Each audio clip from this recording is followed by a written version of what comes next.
Hey everybody, Keith Tanner here from Flyin Miata, and today we're going to talk about suspension. Believe it or not, I talk about suspension a lot. But today we're going to talk about the lure of the inexpensive coilover. This is not one. This is a Fox Racing coilover that has been designed in conjunction with the guys at Flyin Miata and the guys at Fox Racing. We've put a lot of effort into these. I've got a lot of track time. There are suspension reviews from magazines all over the place. If you want to, these things have been driven by car and driver, by road and track, on the track, off the track, whatever. It's a great setup, but it's expensive. This is, it's a $500 shock right there. So yeah, they're expensive. So if you go on eBay, you go on Amazon, you go on Alibaba, you go on hotimportparts.com or whatever the heck someone is selling these things, and you will find all sorts of coilovers for sale for unbelievable prices. And this is an example of one.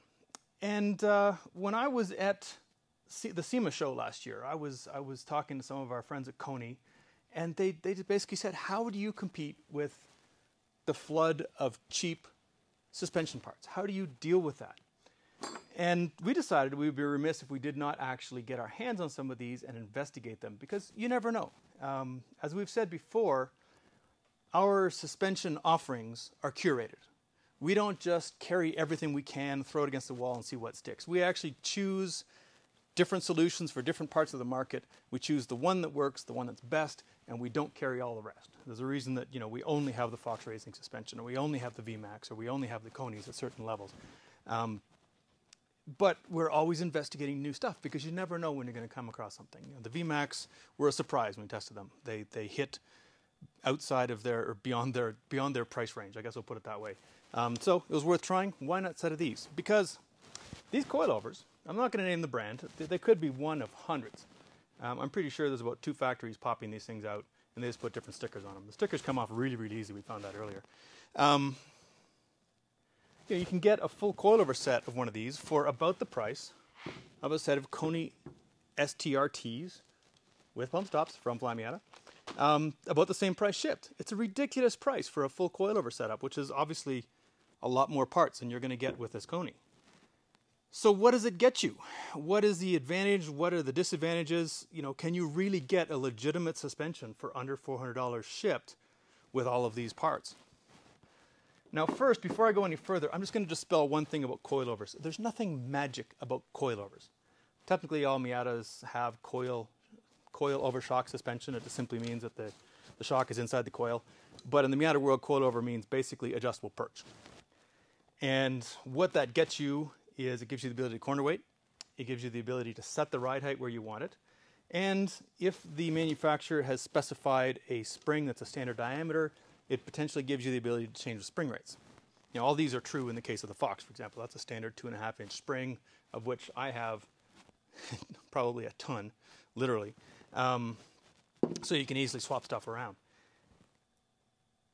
There is nothing else that is magic about coilovers. It does not imply anything about the damping. It doesn't imply anything about the ride quality. It doesn't imply anything about suspension travel. All it means is basically you can move this perch.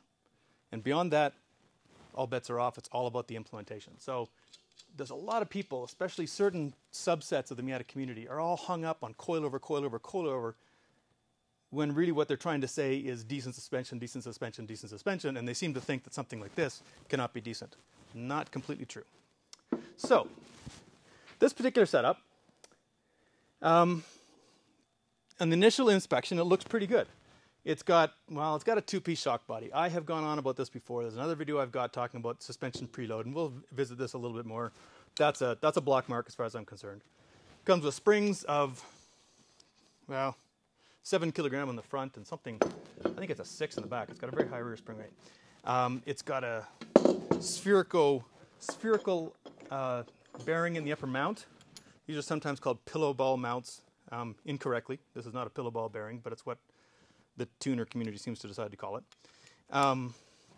It's got these little spacers that are supposed to act like Torrington bearings, which is the same thing we do on the Fox. Good points there. And everything appears to be made pretty well. The machining quality on these things I cannot fault.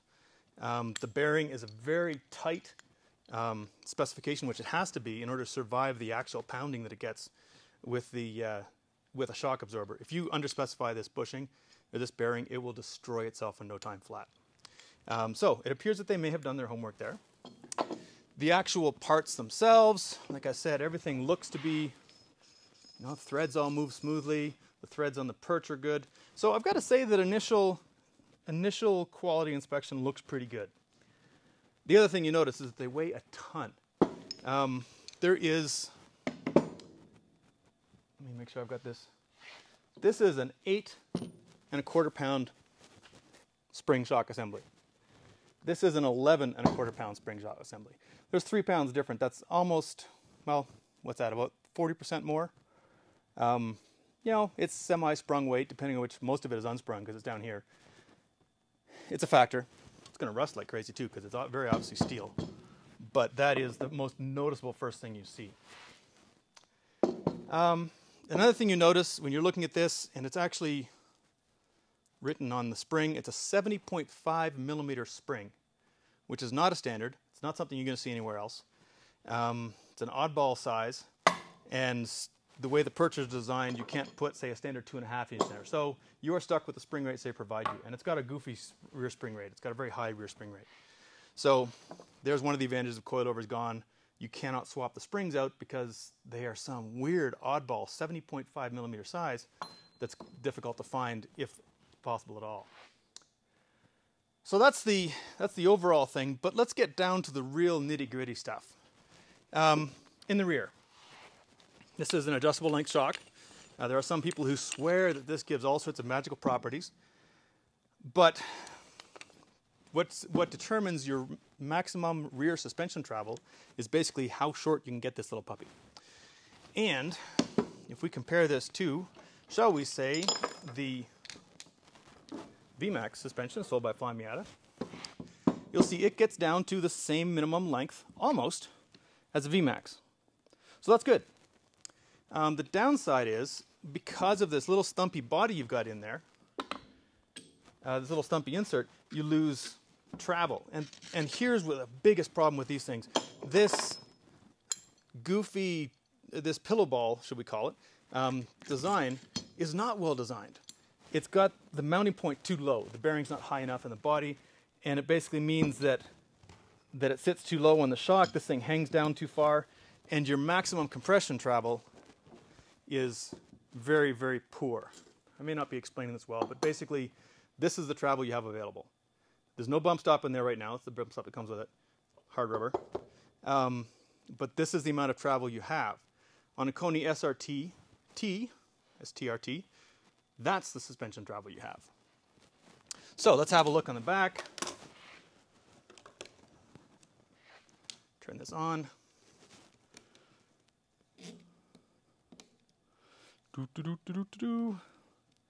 So that is our maximum shaft travel. 3 inches, that's not right. Make sure that's zeroed. There we go. This is engineering at its finest right here. Come on up, you come. So let's call that 3.5 inches we've got there, 3.484. That's your maximum, that's your total amount of shaft travel in the back. Now we'll take this Koni, which is effectively the same dimensions as you get with stock, and here's what that limit is. There's a washer sits on top of this. I don't have one handy, but effectively it sits on top of that thing. And we'll keep going, we'll keep going, we'll keep going, we'll keep going. 5.5 inches. You've lost 2 inches of overall shaft travel compared to the Koni or compared to stock. That may not sound like much, like, oh, I don't need that much droop travel, but the problem is a bunch of it's on the compression side. And when you're sitting anything below stock ride height, even at stock ride height in the NA Miata and NB Miata, that travel is going to have a big effect on your handling, on your ride quality, and so there's a fundamental problem. Now, all the people who think that two-piece shocks are an advantage say, oh, that's great, you just adjust it down. You can't. This is the minimum length. That's as short as it goes. All you can do is make it worse. So, yeah. You lose a lot of droop travel, but this, by the way, is on full stiff. There we go. Come on, all the way down. That's the compression travel that you're losing is just ridiculous because it's relative to basically the point that's up here. I don't have enough parts here to really show that off properly, but basically you have lost a significant amount of compression travel. And when I put these on a car, because I did, these are dirty. I didn't just put them on a bench and measure a bunch of stuff up. I actually put these on my daily driver car. I drove them around for a while. I tested stuff. I wanted to see how they worked. And it bottomed in the back constantly. It had probably an inch of suspension travel before it bottomed in the back. And that's at a 13-inch ride height in the back, which is the same as the FM springs. It's high for an aftermarket setup. If you want to slam your car and you want to drag your transmission, as one of our customers asked about, you can't get there with this thing. There's just not enough travel. So fundamental design problem right from the start in terms of it's a two-piece shock, it's inherently limited, but this insert is too long to make anything happen. So, and the upper mount is very poorly designed in terms of actual travel. I don't have one of the FM upper mounts, but the bearing in that thing is up here. It's considerably taller, and the reason for that is simply to get that compression travel. Now in the front, I set it up. You can get a lot of compression travel in the front. You can get to the point where you have put your wheel right through the fender, and you can probably see the tire tread on the top. There's a limit to how far you can, how much compression travel you can get in the front. And so these are set up to basically take advantage of the maximum compression travel available in the front, which ends up being about the same length. And I don't have one of these torn apart for the front, about the same length as an STRT. It's actually about the same, it is the same length as a Fox. Whoop. And here's where we get into the two-piece thing again. We've lost some droop travel. First off, we have that goofy mount design. This is the limit of travel right here. That's about, you can't see it very well, but it's right about here in this car. And this one, it's up in here. So again, we've lost a couple inches of compression travel, and we've lost droop travel. You can see this is the difference in droop travel right here. So the geometry in the front, it's better. You can lower the car quite a bit, but you're going to lose suspension travel doing it. You can shorten this down to get some of that suspension travel back, but every inch you move this down, you lose an inch of droop travel. So you're inherently limited there as well. So again, more fundamental geometry problems. Oh, another problem when you have these things together and you actually have the spring on here, and it's all stacked up. Anyway, I don't have all my parts. Oh, it is on there, okay. It also has these little guys on it, which are a great idea. A little piece of hardware in there to help the spring rotate as it moves to its range. But the problem is that at full, when this is on the car at full droop, and this is not set up for it right now, these things are loose by about an inch. Yeah, here we go. This one is set up. This is off the car. This is set for an 13-inch ride height. So this would be a high ride height for a lot of cars. And this one actually has been lifted up. It's enough that these little pieces, when you're, say, changing a tire, these little guys can come loose. And then they get cockeyed on the spring. And this happened to me on the very first time I tried to drive the car. These little guys were loose. They're all sorts of rattling and banging. And you can see I had to bang these back into shape on the bench because they had put themselves cockeyed and bent and ripped themselves to pieces. And that was going to happen every single time I had the rear wheels off the ground. Again, fundamental geometry problem. Bring this back. Okay, so we've got a weird spring. We've got geometry problems that don't allow you to go low in the back. They don't allow you any suspension travel to speak of in the front. You've got little hardware things that jack up themselves. What are they actually like to drive? Because that's important. You know, I did put them on the car. I drove them for a while. Well, the back was bottoming constantly because of the geometry problems. Bang, bang, bang, bang, bang, bang, bang. Uncomfortable. And overall, they were just very poorly damped. You could feel the thing was floaty and harsh at the same time. If you've ever driven a BMW X1, BMW is just as good at suspension tuning as these guys are, because I got to tell you, they're the same thing. Even at full stiff, which is where this is, they're extremely soft, extremely low damping. You should not be able to do that on any sort of performance coilover at full stiff. So the car felt terrible at high speed, 70 miles an hour. The thing was floating all over the place, except when you hit dips and bumps, in which case it would punch you in the back of the spine with any sort of movement bigger than that of the rear wheels. This kit arrived with a bad shock. So I had 3 shocks that worked and a 4th shock that was rattling inside, going all the time. The vendor felt very bad about that. They sent me another shock. They sent me the wrong shock. So I now have 5 shocks, 3 of which work, 1 of which doesn't fit. At that point, I gave up and said, this experiment is over. Enough of that. So the redeeming qualities, that's tough, isn't it? There's really nothing. There is nothing you can do unless you have physically broken parts in your suspension. This cheap coilover kit was a downgrade in every possible way. I've experienced Miatas with blown stock shocks, and the ride quality is probably better on that. Certainly the handling is better, and there's a lot more travel with blown stock shocks. If this suspension kit is not as good as a set of 1990 shock absorbers with 250,000 miles on them, it doesn't really matter how cheap they are. They're not worth putting on your car. And it's difficult for us. How do we get this information across instead of spending your money on this thing with all of the, it's got 37 different settings, I don't know what the heck it was, versus this very unsexy Koni that is a good stock shock replacement with a lifetime warranty. How do you convince someone to get this one instead of that one? And unfortunately, I don't know if there's a good way. I think we have to let people make their own bad decisions, because that's exactly what they'd be doing. These obviously will not be added to the Flyin Miata catalog. The VMAX shocks that we do offer, I'm making a mess, do address a lot of these problems. They're a one-piece shock, so we have as much travel as possible built into there. They reuse factory upper mounts, so first off, that saves some money. All the money saving is on the inside and the design work on these things.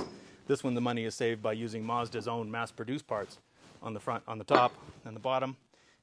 These ones can be adjustable or they cannot be adjustable depending on the price you're looking for. They have a two-piece spring setup with a secondary spring so that you do not have the loose hardware problem. So that even when this thing's at full droop, there is still something holding all of the hardware in place so that it is properly located on the shock. Basically, all of the problems that we had with those super cheap ones are dealt with the VMAX. It's not our flagship suspension. They're not as good as the Fox. I'm happy saying that, but they also don't cost as much as the Fox. So fair enough. I think we can all accept that as a reasonable trade-off. Do you have any questions over there, Travis? We have one. It's slightly off topic, but you were talking about the extended travel. Yeah. And someone was asking about the advantage of using the extended travel top hats on either the STS NA or NB shops. Yeah, we do sell a long travel rear mount for the NA specifically because the NA seems to suffer more from it in the back. And my plan next week is to talk about suspension interchange, and it's going to focus mostly on the NA versus NB parts. So I think what I'll do is I'll punt on that one a little bit because I'm going to actually have a bunch of examples of NA parts and NB parts and talk specifically about their geometry differences. You certainly can put an extended travel mount on say one of these things. You are trading off droop travel for compression travel, so you do have to be aware of that. On stock springs, you don't have as much droop travel as you do with, say, a set of Flyin Miata springs, so that's why we usually pair them with the Flyin Miata springs in our suspension kits. But yes, it certainly would give you more travel, and of course we do include these bump stops with these STRTs, which will help with travel as well on the NA. On the NB, they certainly can benefit as well. The ultimate limitation in suspension travel in the NB and the NA is the upper control arm hitting the subframe. You cannot get any more than that because, well, bad noises, and eventually stop braking, and then wheels, and oh, it's terrible. Anyway, so we will cover that a little bit more next week. It's a good question, and it leads to all sorts of interesting discussion.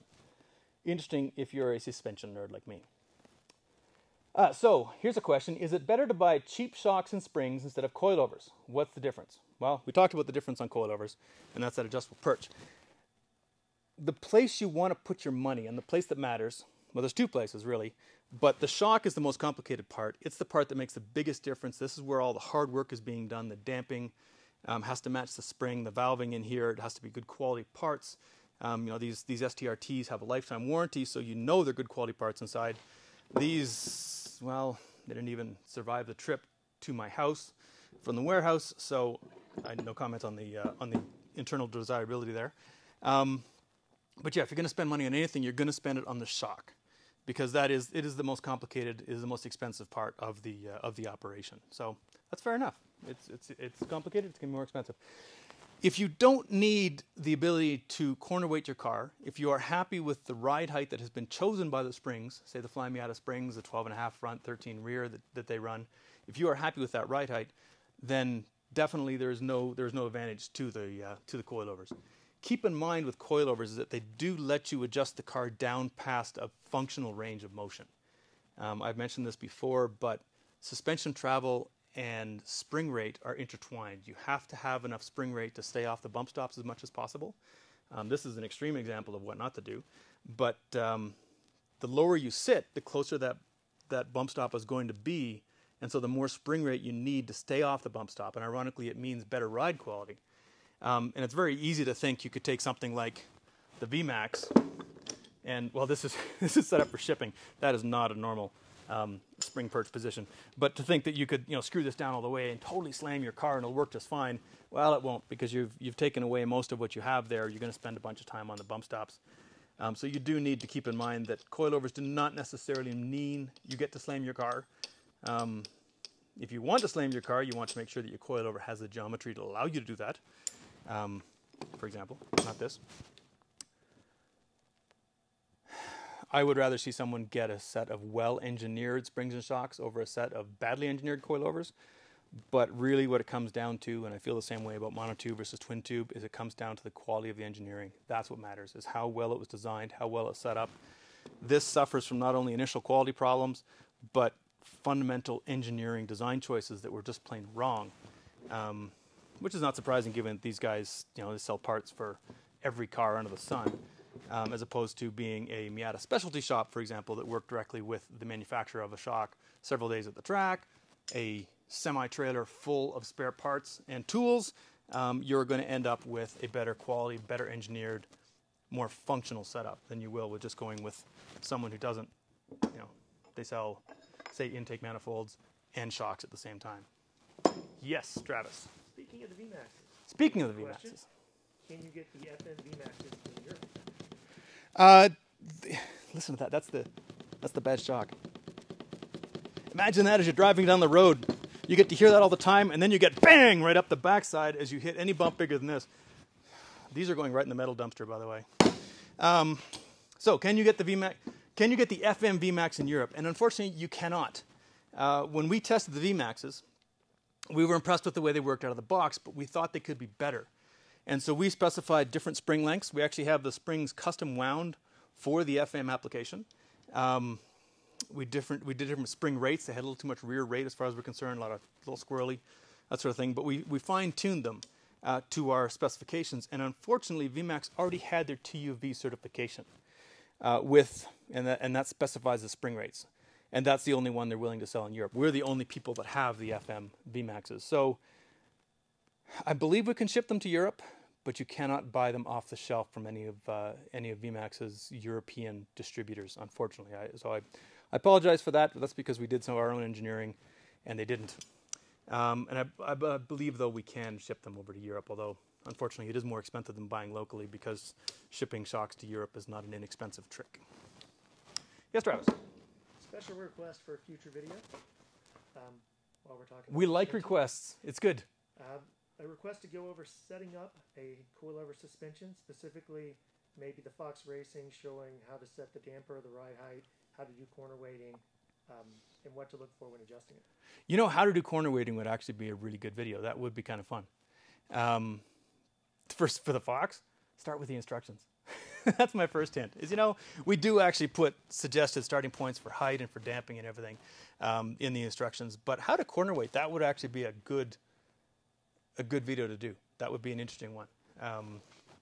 So I might actually do that. That's there's a lot to know about how to corner weight a car properly. There's a lot of ways to do it badly, and there's some much quicker ways to do it well, but people get themselves tied in knots. Anyway.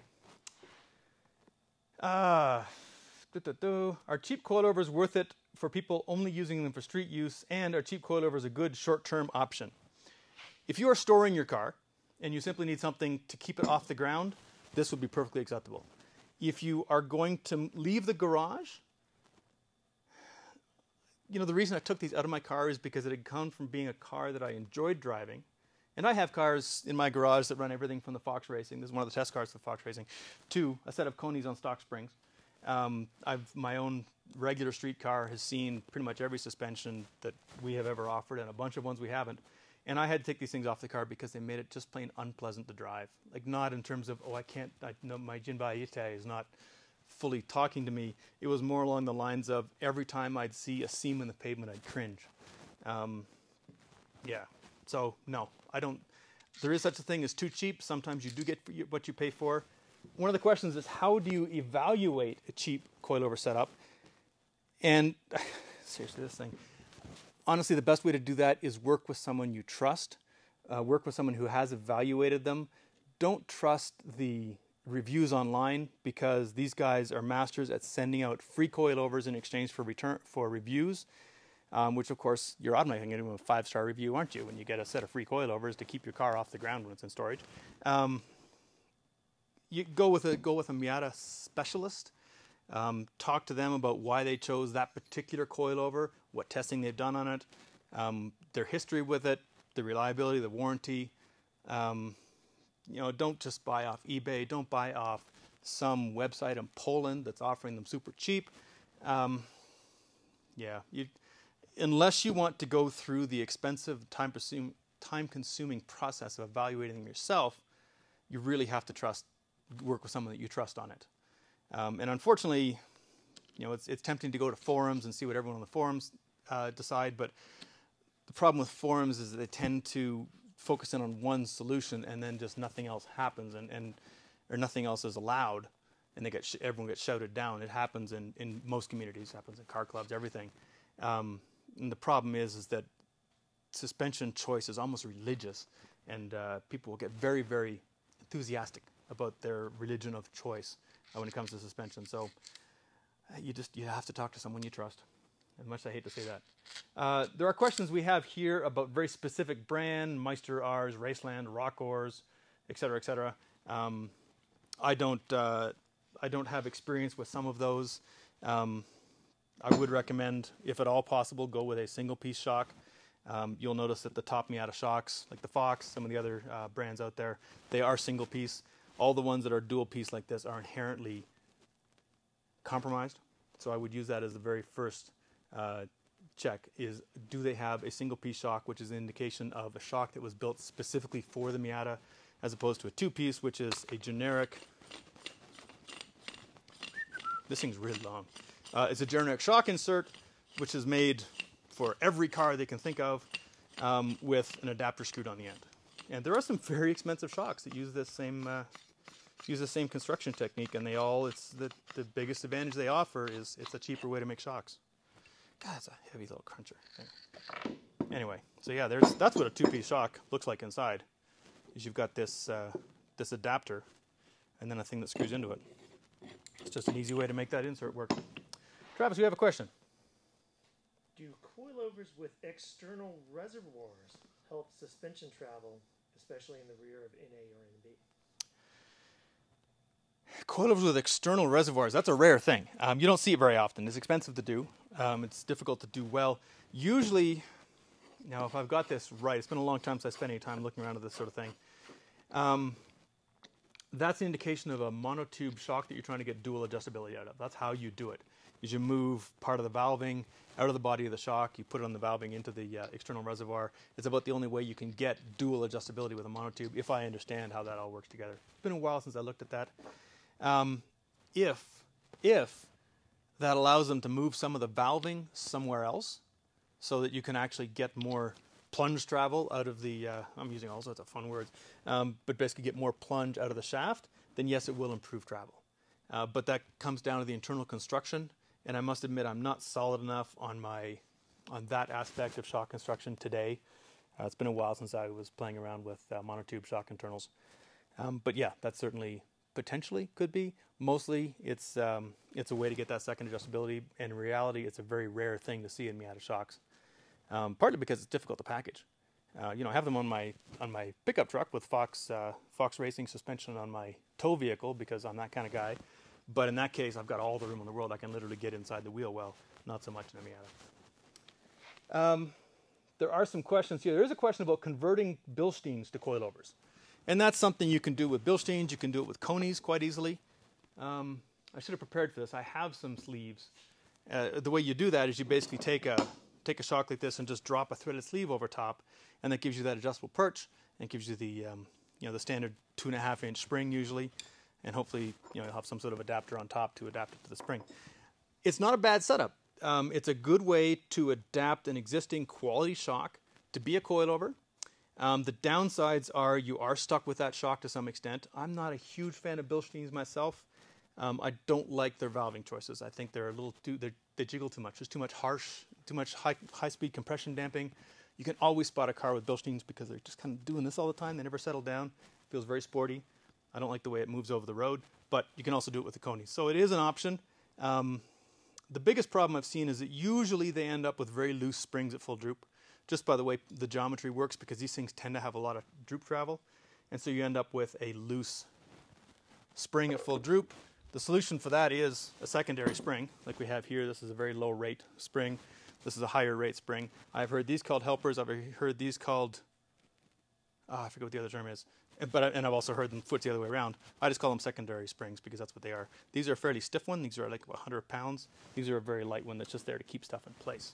If you don't have that, you've got the potential of all of your hardware falling out every time you're at full droop. So if you do a DIY kit using an off-the-shelf shock, like a Bilstein, like a Coney, I would recommend that you at least run these little helpers, these little keeper springs in here to keep them from falling apart. Yes, Travis? So these are a little tiny bit off topic. Okay. I will warn you. First one's an easy one. How important are dust boots on the shocks? Dust boots, that's going to depend partly on what you're doing with them. Now, if you're a rally crosser, you're going to need dust boots more than you need for a street car. Generally speaking, dust boots are an aid, but they're not so much a requirement. And there's probably a bunch of shock engineers crying right now. But generally speaking, the seals on a good quality shock are able to deal with a little bit of dust and dirt that gets in there. AFCOs, unfortunately, were an exception to that. They had a fragile seal on the top, so we used to, by the time we were done with AFCOs, we were actually running spring bags over these things to keep all the dirt out, just because it would help that seal live longer. It's difficult to actually do on some springs. Trying to find a boot that will fit inside a 2.5-inch spring is actually quite difficult. VMAX used to offer one with the spring that came with the thing, but it was always getting caught and getting cockeyed because it was basically there wasn't enough room for it. So how important is it? It's great if you have one. Definitely run it. It's better than not running one, but not running one is not going to kill your shock in short order. In our experience, and again, the shock warranties may say something different, but in our experience, they do not lead to premature shock death, or a lack of them does not lead to premature shock death. If you're coating these things in moon dust on a regular basis, that may be different. Fun fact, the Fox Racing factory has calibrated dirt. They actually have, for their test rig, they actually have dirt of very specific sizes that they can use to test their seal durability. I don't know where else you go to get calibrated dirt, but apparently if you're near Scotts Valley, California, for example, you can get it at the Fox Racing factory. We have to talk nicely. Yes, Travis? Okay, so do coilovers and shocks have an optimal operating temperature? Do they have to warm up, and can they overheat at some point and work less efficiently? Well, that's an interesting question, and it's a good question. Yes, they do. You can feel it on a cold morning. If you live in a place with actual weather, and I'm sorry, California, you don't have actual weather other than fires and hurricanes and whatever it is that happens over there, but you don't have real cold. On cold mornings especially, you can feel the shocks are very viscous inside, and they're a little overdamped, shall we say. And you can definitely overheat a shock as well. It's hard to do on a Miata. You see it, you're more likely to see it on something like an off-road racer where you're doing these big, massive wheel movements. When we were racing the Targa Newfoundland, we're going high speed over very rough pavement for long periods of time. Even then, we didn't have trouble with overheating the shock fluid. So if you've got a good fluid, excuse me, if you've got a good fluid in there, you probably won't have trouble. It is technically possible. Yes, you can overheat it. And there are some theoretical benefits to some of the different types of shock construction that may have an effect there. Certainly, a steel-bodied dual-piece shock is going to have a harder time radiating heat than a single-walled aluminum shock is going to. So this is going to handle heat better than this thing will because of its construction. But in reality, it's not a big problem with Miatas unless you're a hardcore racer, you're running enduros, that sort of thing, that's where you're more likely to run into problems with overheating. Running them when it's too cold out, they warm up soon enough. Because when you're moving a shock, you're pumping fluid through a bunch of different holes inside there. There's valving. You're working this fluid, and so it is going to get warm as you pump it up and down in there. So you will warm it up. But if you live in a cold climate, you know. You live in Wisconsin, you know what it feels like to have cold shocks. Okay, travel. There are some more questions here. How long do they last? Well, in the case of this one, not approximately long enough to land at my house, apparently. What are the best cheap coilovers we offer?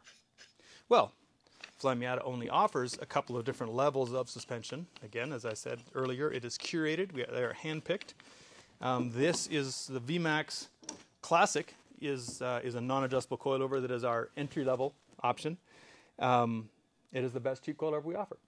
We like to call it inexpensive. That's why I'm holding it this way, Travis. I know that I'm pretending this is a classic, because the difference between the classic and the extreme is the extremes have adjuster knobs. So there you go. This is a VMAX Extreme now. That takes the classic and adds adjustability for damping. And they come with a couple of different options for spring rates. But we don't offer 13 different options for coilovers for the Miata. We offer basically 2 for the NA and MB Miata, and that's because we've chosen the ones that we think work best at those price points. We are always evaluating other things, though. There's always a possibility something else might show up. But at the moment, that's what we offer. Travis.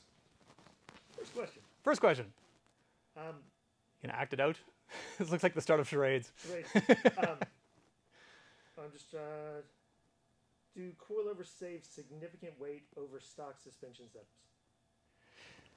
Do coilovers save weight? That's one of those things. It's not inherent to coilovers. So the answer is yes and no. This coilover is lighter than this setup because it's an aluminum bodied shock. So this is a very light spring shock setup. The spring rate has an effect there. However, this coilover is significantly heavier than stock because it's got 2 layers of steel that apparently has been used for tank bodies or something. It's incredibly thick. So the answer is maybe. The fact that it's a coilover does not inherently make it significantly heavier or lighter. That's just, it's not a thing. So yeah, the answer is does not apply. What's the other question, Travis? You'll love this one. Okay. How do you know the needed spring preload, and why is preload useful? I did another whole video on preload. Preload is a side effect. It is not something you aim for. Yeah, it is a side effect of your chosen spring length, your chosen spring rate, your available droop travel, and your ride height. So the appropriate spring rate, the appropriate preload is the preload that gets you the ride height you're after and the suspension travel you're after. The rest of it is all marketing crap. I would recommend you look on our YouTube channel. There is a video of me going on for about 20 minutes about the myth of adjustable preload and basically how that's come from shock manufacturers taking a bug, these adjustable length shocks, and trying to turn it into a feature, when in reality there's only one correct length for the shock and everything else is wrong. So the adjustable preload basically gives you a bunch of different ways to get the shock length wrong. Only one way to get it right. If you get a single piece non-adjustable preload shock, it's right from the start. So there's no need to adjust it. So the correct preload, I don't know how much preload is on there in terms of pounds. If I changed out this spring to a heavier rate one, I would have more preload. But the car would sit at the same place because this fully compresses under the weight of the car. If I changed the shock out so it could have an inch longer shaft, I would have a bunch less preload. But you know what? It wouldn't make any difference until the shock extended fully. So it's not a thing. If a shock manufacturer starts talking to you about adjustable preload, that is a sign that you should not be talking to that shock manufacturer about suspension design, because they are just trying to sell you the cheapest stuff they can make and baffle you with bullshit. I apologize to all the 3-year-olds in the room. If you don't know what that word means, ask your parents. Do we have any more questions? Got Travis with that one. Yeah. I think the definition of a cheap coilover is one that's costs more than it's worth. Yeah, I don't know. In this case, I am looking specifically at the super budget, super cheap, $400 shipped. Look at all these features, coilovers that you can buy everywhere. But some of the problems and complaints that I came across in this setup do apply to higher end setups as well. This lack of overall droop travel or overall travel in the rear, for example, there's some very high end suspensions that share that problem. So, yeah. So, kids, do we have any more questions, Travis? All right. If you have any questions, throw them in the comments. We will answer them either on YouTube, on Facebook, wherever you happen to be watching this. Vimeo, Google Video, whatever the heck. MySpace, wherever the heck you're watching this these days. You kids in the videos. We will answer them in the question. The short version of, is it worth spending $300, $400 shipped on a set of cheap coilovers? And the answer is no, they have no redeeming value whatsoever other than potentially road-hugging weight. So, there we go. Thanks for your attention, folks. We'll be back next week talking about more suspension stuff because I will not stop talking about suspension stuff. And again, this is Keith Tanner from Flyin Miata. Thanks for your attention.